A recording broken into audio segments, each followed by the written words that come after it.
രണ്ടാം സങ്കീർത്തനം. കർത്താവിൻ്റെ അഭിഷിക്തൻ. ജനതകൾ ഇളകിമറിയുന്നതെന്തിന്? ജനങ്ങൾ എന്തിന് വ്യർത്ഥമായി ഗൂഢാലോചന നടത്തുന്നു? കർത്താവിനും അവിടുത്തെ അഭിഷിക്തനുമെതിരെ ഭൂമിയിലെ രാജാക്കന്മാർ അണിനിരക്കുന്നു. ഭരണാധിപന്മാർ കൂടിയാലോചിക്കുന്നു. അവർ വച്ച് വിലങ്ങുകൾ തകർക്കാം, അവരുടെ ചങ്ങല പൊട്ടിച്ച് മോചനം നേടാം. സ്വർഗത്തിലിരിക്കുന്നവൻ അത് കേട്ട് ചിരിക്കുന്നു. കർത്താവ് അവരെ പരിഹസിക്കുന്നു. അവിടുന്ന് അവരോട് കോപത്തോടെ സംസാരിക്കും, ക്രോധത്തോടെ അവരെ സംഭീതരാക്കും. എൻ്റെ വിശുദ്ധ പർവ്വതമായ സിയോനിൽ ഞാനാണ് എൻ്റെ രാജാവിനെ വാഴിച്ചതെന്ന് അവിടുന്ന് അരുളിച്ചെയ്യും. കർത്താവിൻ്റെ കൽപ്പന ഞാൻ വിളംബരം ചെയ്യും. അവിടുന്ന് എന്നോട് അരുളിച്ചെയ്തു, നീ എൻ്റെ പുത്രനാണ്.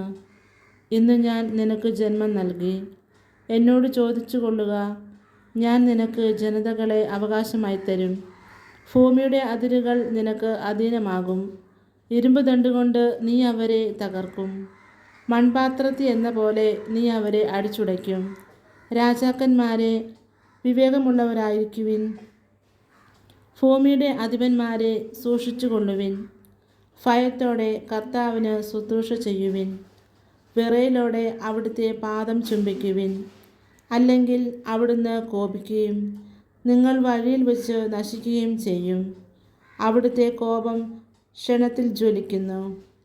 കർത്താവിൽ ശരണം വയ്ക്കുന്നവർ ഭാഗ്യവാന്മാർ. ആമേൻ.